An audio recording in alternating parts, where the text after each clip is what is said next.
Folks, I'm here with professional guide Jason Curtis, a lifelong resident of the Miramichi River. And a lot of you have probably read about the situation with the striped bass. And I don't know if anyone is more familiar with it than Jason. Jason, why don't you comment a little bit about what's just going on with the striped bass and the Atlantic salmon? Yeah, we're having a real issue here in the Miramichi with striped bass. I mean, striped bass are native to the river here, but we're in a situation now where we're way out of balance with the numbers here. The striped bass population has exploded to over 1 million fish that come into the to the Miramichi to spawn, and it unfortunately it coincides with the same time our smolts are leaving to go to the ocean. So we have our smolts heading out of the river. The head of the tide, we have 1 million plus striped bass, and they're getting gobbled up. We're having a real tough time with them. I mean, it's we're at a real kind of a crisis situation here if things don't change in a hurry, because our salmon numbers are just have continued to go down every year, and the striped bass numbers have continued to go up. Just in the last 2 years, the striped bass population went from 318,000 spawners to 994,000 spawners in 2 years. Oh, so I mean, you can only expect to see where it goes from there. I mean, so and not only are we seeing them, in the tide, now we're seeing them residing in the river.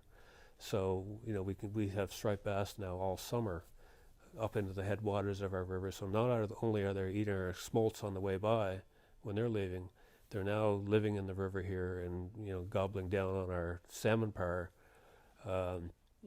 So yeah, we're in a tough situation, and we need some help in a big way. DFO has the Department of Fisheries and Oceans has relaxed our retention a little bit. We can now keep 3 fish a day.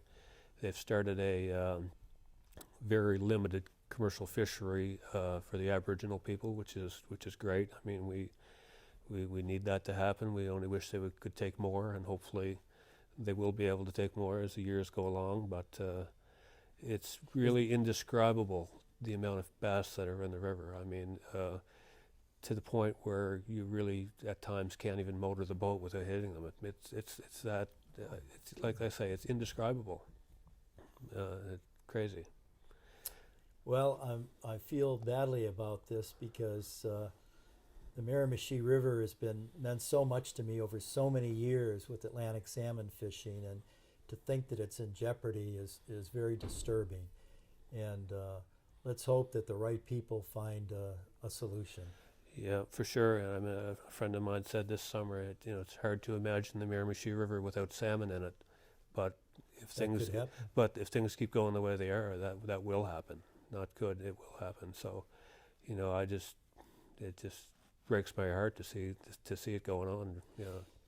People that watching this interview, is there anything they can do if they're non-residents of Canada? Well, I mean, we need as many people as we can lobbying our federal government to take action and help. Yeah. I mean, they are the ones that make the decisions, and I mean, it's a stroke of the pen for those guys to be able to help us. But we need that to happen. So the more people kicking and screaming, the better at this point, because really, and that's all we can do. I mean, as local residents here, I mean, we've been watching this happen for a number of years and seeing the bass population explode and the salmon population dwindle, and we've been watching this for a long time. It's not a new situation, but it's one that's just continually getting worse, and the writing is on the wall if things don't change. So it's, like I say, it's not good.